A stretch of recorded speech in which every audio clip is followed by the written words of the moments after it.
11টি অত্যন্ত পাওয়ারফুল লাভ সাইকোলজি। 1, আপনার সাথে সহবাসের পর যদি আপনার পার্টনার আপনার থেকে মুখ ফিরিয়ে শুয়ে থাকে, তার মানে সে আপনাকে ভালোবাসে না, আপনি শুধু তার শারীরিক চাহিদা মেটানোর মাধ্যম। 2, আপনার পার্টনার যদি কোনো কাজ আপনাকে লুকিয়ে করে, তার মানে হয় সে আপনাকে ঠকাচ্ছে, আর নয়তো সে আপনাকে সব কথা জানানোর উপযুক্ত মনে করে না, অর্থাৎ আপনার উপর তার বিশ্বাস নেই। আর বিশ্বাস নামক পেট্রোল ছাড়া কোনো ভালোবাসার গাড়ি বেশি দূর এগোতে পারে না। 3, সে যদি তার বন্ধু বান্ধবদের সাথে আপনাকে বেশি মিশতে না দেয়, তাহলে বুঝবেন তার অতীতের এমন কিছু রহস্য আছে যেটা সে চায় না আপনি জানুন। 4, আপনার জন্মদিন, আপনার কোনো সাফল্য উদযাপনের মুহূর্তে কিংবা আপনার দুঃখের সময় যদি সে আপনার পাশে না থাকে, তবে বুঝতে হবে আপনি তার জীবনের প্রায়োরিটির তালিকায় নেই।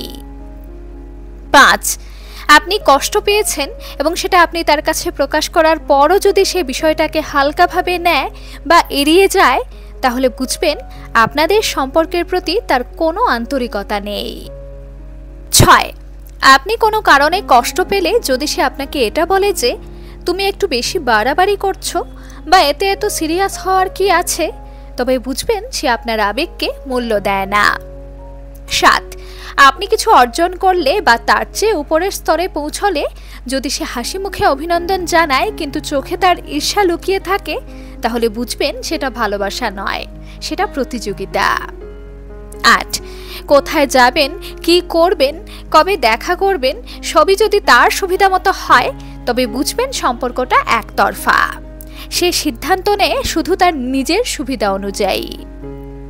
9, যে মানুষ আপনাকে ভালোবাসে সে আপনার কাছের মানুষদেরও সম্মান করবে, সেখানে অসম্মান করা মানে সে আপনাকেও ভেতরে ভেতরে অসম্মান করে।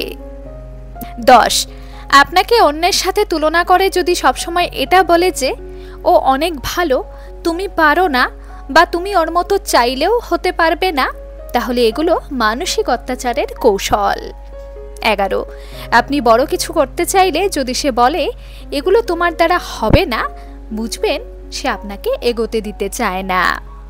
বন্ধুরা, ভালোবাসা জীবনে থাকা দরকার অবশ্যই, কিন্তু যে ভালোবাসা আপনাকে ভালো থাকতে দেয় না, সেই ভালোবাসা থাকার চেয়ে আপনার একা থাকা ঢের ভালো। আমার এই কথাটির সাথে আপনারা একমত হলে অবশ্যই কমেন্টে একমত বা সহমত কথাটি লিখে জানাবেন। ধন্যবাদ।